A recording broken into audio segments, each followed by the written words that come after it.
If you want to support Slopes Game Room, then please click the links that you see in the top comments. Hey there guys, and welcome to KickScammer News. I wanna take you for a ride. I wanna take you for a ride.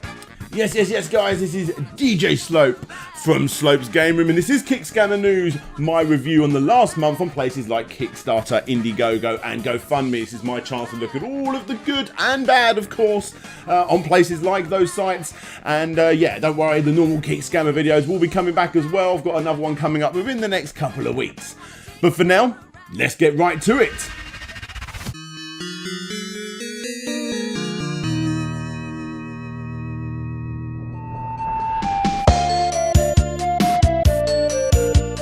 Let's start off with Amanda Knox. You guys remember that one from the last video, yeah? The lady that wanted you guys to crowdfund her wedding. Well, turns out you're not actually crowdfunding her wedding because she's kind of already married. So what are you paying for? It was reported at the beginning of the month that the duo are already married, and in response to this, she said, "We filed paperwork to be legally married in December of last year to simplify our taxes and insurance, but we have not yet celebrated our wedding with our loved ones. This should be no more shocking than the fact that we've been living together for years." Except, Amanda, that you did state in there that it was for your wedding, and it's definitely not. Just like you claim that this isn't crowdfunding, which it definitely is. Shinobi Software's text adventure games was a Kickstarter made so you could relive some of those classic text adventure games on your Android device. Just one problem, it's been cancelled. Yes, this one got cancelled pretty quick. You see, the campaign claims that they have been liaising with John Wilson, one of the guys behind these classic text adventure games. But that's only partially true, because in a tweet from John himself, he says, "I would admit to saying I'm more than happy to let you have some games in the middle of an email, but that was it." Perhaps he just got confused. Perhaps indeed. This was a response to his own tweet saying that he was not running the campaign and not to believe what you read. The campaign was quickly shut down and the user running it has deleted his profile. But that's not all. You see, over on my Discord, please do sign up yourself. There is a KickScammer section just for you guys to give loads of suggestions, which end up in shows like this. I have a user by the name of Lobster Smashing on Keyboard, and he did a little bit of detective work on the guy running this campaign and found out quite a dodgy past. You see, the guy in question, Jordan Longbottom, assuming that this is the same Jordan Longbottom from the UK, can also be found at pyretrogaming.com, selling one of those bundles of thousands and thousands of ROMs in a cool looking case for well over £100 or even £200 in pretty much every single instance. In fact, you get to hear about this company again on Pat and Ian's CU podcast as part of the Scumbag Seller of the Week. There'll be a link below to that, and of course the Trustpilot page, which has nothing but great reviews for this crummy looking company. TY, the Tasmanian Tiger, is a game that, well, in all honesty, it's actually pretty good. I remember quite enjoying it. But were you really asking for a remake of this game? Well, turns out you are, because for whatever reason, it's come back via Kickstarter and it's completely smashing its own target. Fair play. It looks pretty good, in all honesty, and there'll be a link below for you guys to go and check that out. It's only got a couple of days left. However, on August 6th, something far more scummy happened. In fact, it's so scummy that I may end up doing an entire video based on this one product. You see, on August the 6th, not only did TY the Tasmanian Tiger surprise us, you also had this happening from an old Indiegogo campaign. This is the latest on the Panano, a panoramic ball camera, which is basically a camera that takes pretty awesome looking images once thrown in the air. The long and short of it, guys, is during its life it was crazy delayed, most people didn't even get the product, blah blah blah. But the final nail in this little item's coffin is the fact that now, after you've spent well over £2,000 to actually buy the thing, the company is now charging you about 88 cents per photo processed when you use it. And they have said that if you don't start paying to use it, the company's going to go under, making it the most expensive dog toy that you'll ever own.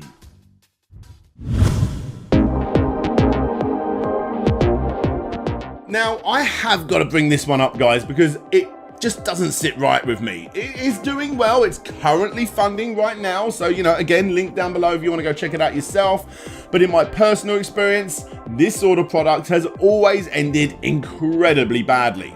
But hey, I hope I am wrong. The Genki portable dock for the Nintendo Switch is a little dock that basically compacts down a proper Nintendo Switch dock into something much smaller so that you can use it, apparently, on the go. Hey man, did you bring a dock? No, I didn't bring it. Come on, man! Don't worry guys, I got this. Yes, the acting is bloody atrocious, but the product, if it does work well, would be pretty good. The only thing is, and those that you have seen my previous KickScammer video entirely based on Nintendo Switch items will tell you that third-party docks are very well known to brick your Switch. Yeah, this may have that avatar stuff inside it, but if Nintendo decide to do an update like they did last time, it will literally brick your Switch and there is no way to predict that it will happen. It just might happen.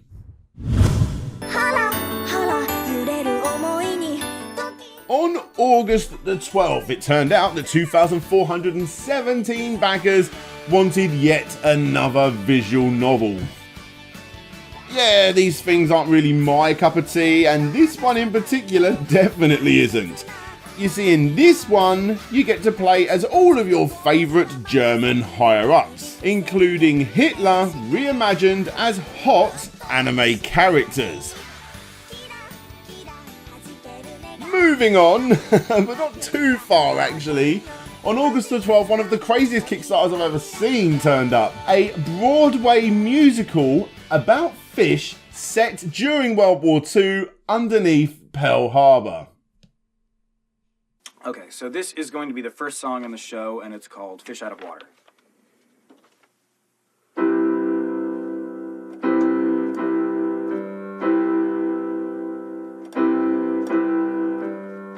Other boys all play sports. The other boys all wear shorts. The other boys want to hit the courts, but not me, no. And again on August the 12th, another campaign dropped. Thankfully, this one has nothing to do with World War II or weird gender-bending games. You see, this one is a cyberpunk MMO called Zenith. Yep, what you're looking at here is Zenith for VR and desktop. And what you can see here is a campaign that, in all honesty, is asking for way too much. A massively multiplayer RPG that offers VR support from a new team and only asking for $25,000. It's all a recipe for failure that we have covered way too many times on this show. Look, to the right people, I'm sure this would be great if it ever does come to life, but in my experience, this is ready for disaster. Strangely, this sort of campaign actually gets shunned aside pretty quick, especially considering the trailer actually doesn't show too much of anything gameplay-wise, but still, it has managed to pull in around about $200,000 already. Somewhere out there at some alternative timeline, this game may actually get developed and it may actually be good. But my money is on it won't. Be very careful if you're backing this one, ladies and gentlemen. They almost never, ever, ever succeed.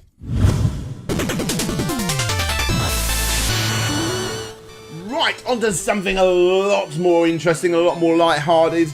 Back on August the 13th, one of my favourite and pretty much one of everybody's favourite indie games ever managed to get itself a board game released on Kickstarter. This is the second attempt at launching the campaign, as the original was cancelled mainly due to the price point being way too high. A good $70 for the base game. Well, this relaunch has that too, but it also has a cheaper version that will not include the minifigures. I've honestly got no reason to think that this game wouldn't turn out great, and yeah, I'm really looking forward to seeing how it turns out. Okay guys, set your timers because Virtual Mate, it's on its way with what looks like a pretty realistic lady. Yeah, definitely not inspired by Wonder Woman, eh?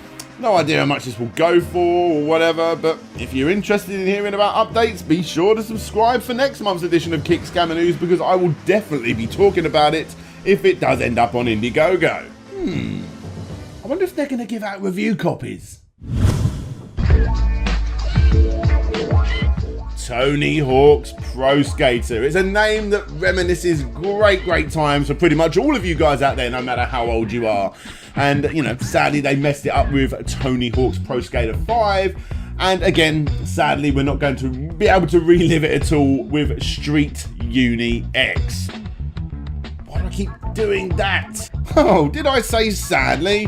I obviously meant thankfully, because would you look at this bare bones game? I'm not saying it's boring to ride a unicycle, but come on. I can't imagine the trick set is too ridiculous compared to skateboarding or BMXing. Street Uni X failed with a surprising 186 backers going. However, if this extreme unicycle game looks up your street, then make your way over to its itch.io page where you can buy it for only $20. But from one tosh looking game to one pretty awesome looking game is a new Kickstarter that actually came out for the greatest system of all time. Megacat Studios are a company I have worked with before, but they have not been in contact with me regarding this game or the campaign whatsoever. I'm only telling you this because 1, they didn't ask me to say any of this, and 2, I know personally that they are a more than reliable company to work with. Sadly, the campaign is now over as of August the 15th, so you can't back it, but I do highly suggest making your way over to check this or any of the other games from Megacat Studios because, quite simply, it looks awesome.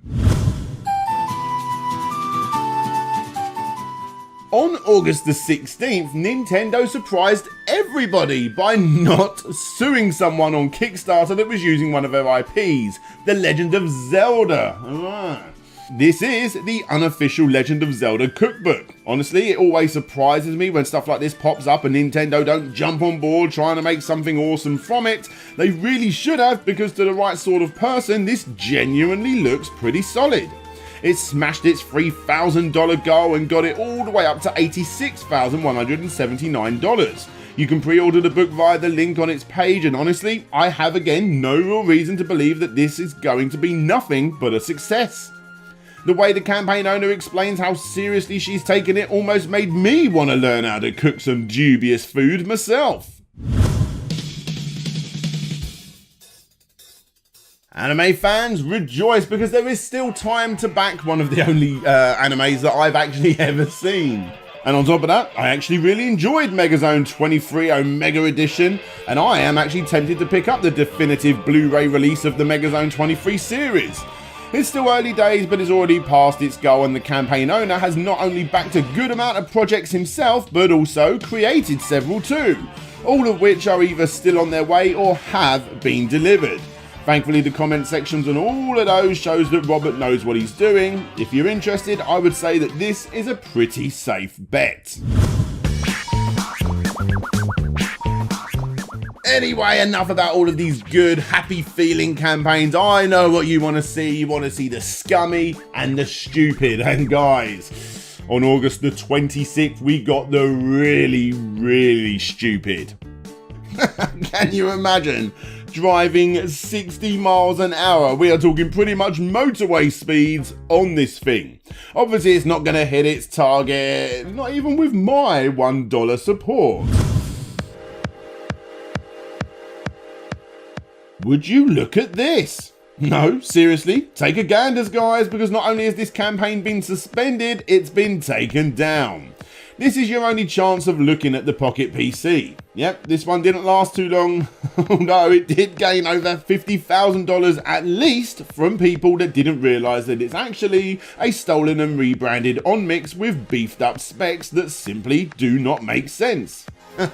Shout out to the subreddit shittykickstarters.com for pointing out this incredible campaign.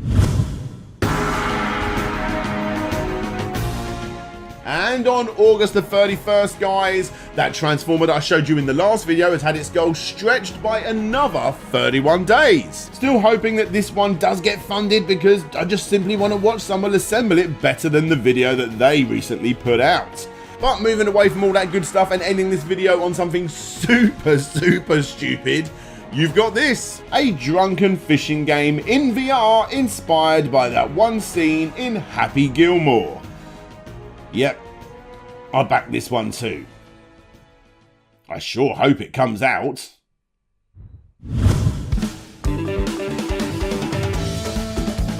And for my recommendation of August, I highly suggest going over very quickly, because there's only a few days left, and support Ao the Clown.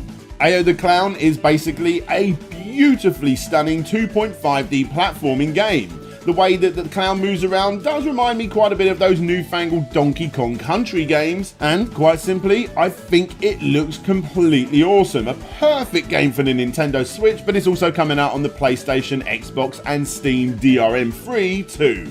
This is the second campaign that the campaign owner has tried, and the first one was basically this again, but he has decided to come back and he's done it right this time. I really hope this one comes about, and yes, I will be backing it. And there you have it, guys. That is my review of the month of August 2019. As always, please do go and check out the subreddit Shitty Kickstarters and over on my Discord, the KickScammer community, and there'll be a link for both of those down below. I wanna take you for a ride. Hey there, guys. Thanks for checking out the video. I want to give a big special shout out to all of my Patreons. But first, if any of these games that you see playing on the screen right here seem up your street, then please do click the links below that you see in the top pinned comment. It really does help the show. Obviously they're all affiliate links. Yeah, it really does help the show. Yeah, so anyway, back to the awesome patrons who support this show every single month. With an extra big shout out going to Gary Pinkett, That Retro Video Gamer, Mantis, Ryan Burford, Andrew Dalton, Ben Jackson, Jonathan Haywood, Kevin King, Christopher Turnbull, Phil Lowlins, Tomek Grabowski, Retro to Next Gen, Hawk89, Dina Robertson Dunn, Lefty Intrigued Gaming, Abby Morris, Tim Labonte, Asobi Quang DX, Tim Lunn, Pixels.Limited, aka Samuel Victor, Red the Beard, Conrad Constantine, Pretendo64, Kareem the Elephant, Casey Garner, Blitz, Hedgie, King Link Reviews,